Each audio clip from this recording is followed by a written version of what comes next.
መጥሪያ መስጠት የምትችለው እንዴት ነው? መጥሪያ ከሳሽ ያነ ተከሳሽ ማናቸው እነሱ? መጥሪያ መስጠት የሚችለው ፖሊስ ነው። ማንኛውም ተራ ጎዳና ተዳዳሪ መጥሪያ መስጠት ይችላል እንዴ? ነው ታስራችሁ አታውቁም? መጥሪያ መጥቶናችሁ አታውቁም?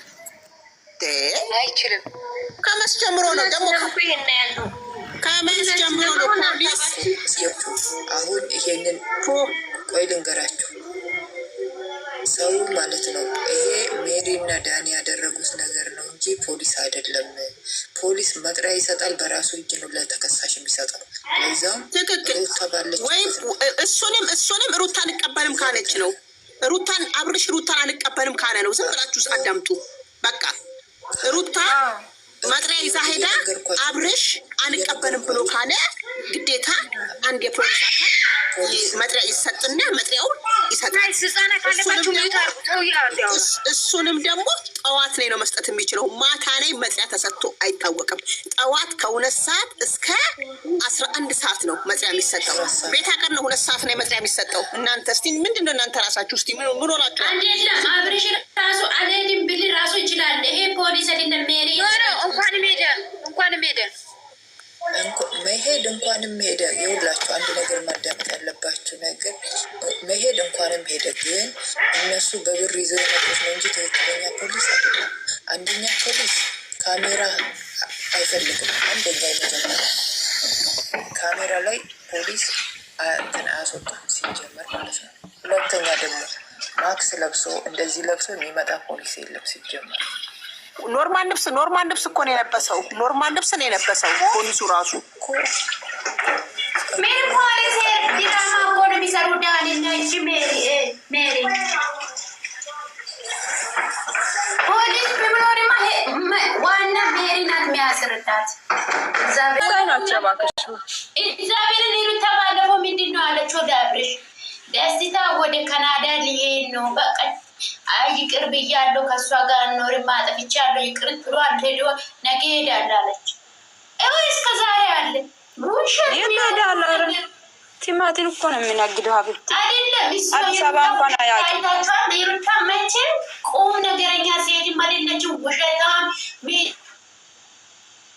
ላይ ውሸቱን የሚዘራ ሴት ናት ማለት ነው። እንደ ጎማ ውሸታም ናት። ውሸት ብቻ መቼም እውነት አታወራም።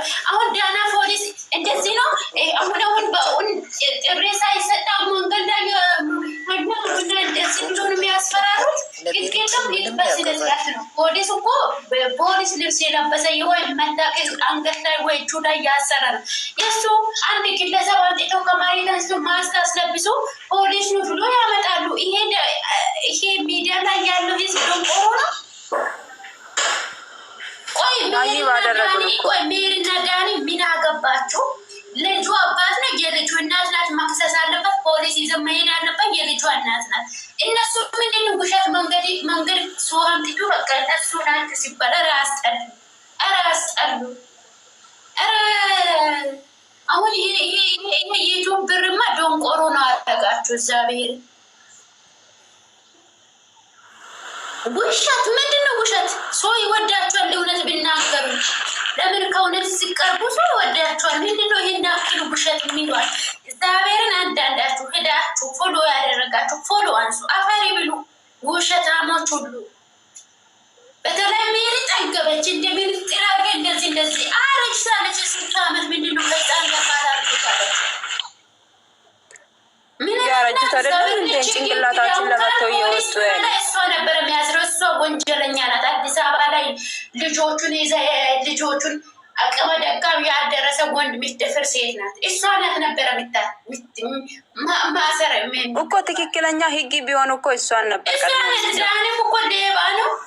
እሱ ተከራይቶ ለሚስቱ የሰጠ ቤት ከሚስቱ ጋር ተቀምጦ እንዲሁም አብርሽ ወንድ ከሆነ ማለት ነው ለቡዜ በውስጥ እንነግራለን ሄደ ሁላችሁም እስር ቤት እንደሚቀምሱ ታደርጋለች። ተከራይቶ የሚኖረው ቤት እንደዚህ ሆኖ ውሃ ላይ ወይም ላይ መድኃኒት አድርጎ አደነዝዘው ራቆት ፎቶ እንደተቀረጸ ህዝብ አውቃል። ሚዲያ ውስጥ እንግባ ብሎ ቢያወሩ ሚዲያ ላይ ሰንት ሰው በአብርሽ የሚፈርዱ ሰው አለ።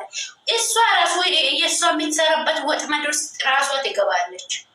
ውሻ ሩታ ብቻ ማናት መንግስት አረጋት አንድ እውነት ፖሊስ መቼ ነው የሚያመጡት? ውሸት ፖሊስ እያመጡ እንዲሁም ከህግ ልብስ ለብሶ እንደዚህ ቆሻሻ ቦታ የሚቆም ፖሊስ ቢኖር ፊት ሚዲያ ላይ ይጠየቃል። ምንድነው ይሄ ውሸት? ሲምብል ልብስ ለብሶ የት ነው መታወቂያ ያሳየው? የት ነው የህግ ልብስ የለበሰ?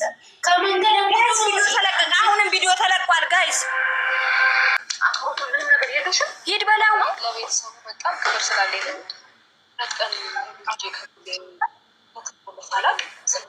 የተወሰነ ጊዜ አስታገሽም ልሰጥሽ ነበረ ልጅሽን ነው የፖሊስ እኮ እስከ ቤት እኮ ነው መጥተው በፖሊስ ተጠርታል እንደዚህ ብለው በስነስርዓት ያለውን ነገር አስረድተው ነው እሱም የሚሰጠው። እሷ እስከ ከሰሰች ድረስ እሷ ናት መሄዳ ወረቀቱን የሚሰጠው እንጂ ሌላ ሰው አይደለም ይዞ መጥተው ወረቀት የሚሰጠው። ገባችሁ? ከዛ በኋላ የሚቀርበው እንጂ እነዚህ አሽቃባጮች ምንድን ያደረጉ ለራሳቸው እንትን ከፍቱ ዩቱብ ላይ ገቡ። ሳይ ጋሽ አሸብር ሳይ እያሉ ነው። አንድ ቀን እኮ አያድርም። አሁን እኮ ዝም ብሎ ጥያቄ መልስ ይመላለሳሉ። ለመልስ ነው እኮ ለጥያቄ ነው እንጂ ሊታሰር እኮ አይደለም። አይታሰርም። መብትም የላቸው። አለቀሰች እኮ ጋይስ አለቀሰች። ሄርሜላ አሳዘነች።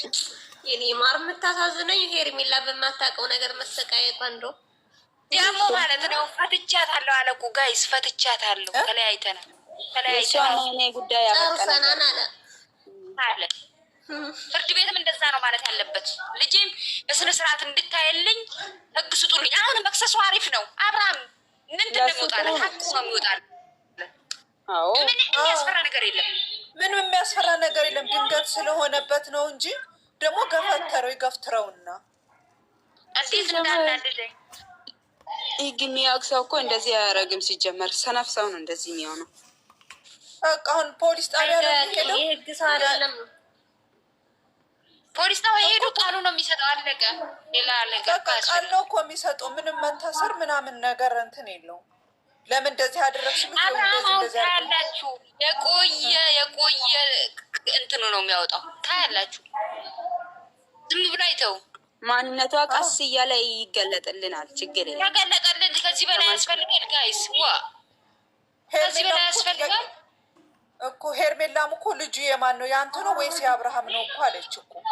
እውነት እኮ ነው። ትላንትና ሁላ እኮ አብርሽ እየጠረጠረ እኮ ነው። አስረግዛለሁ እያለ እኮ ነው። ይሄ ድንጋ ከሚያሞቁበት ቦታ መጥቶ እሱን ላይ ነው አፍ የሚከፍቱት። እንዴ እናቱ ላይ ይሄን አይሉ እኮ አልተጨናነቀችም። ተቀባብተን ለብሰን እሷ ሶፋ ላይ እግሯን ጠምጥማ ቁጭ የምትለው የወለደ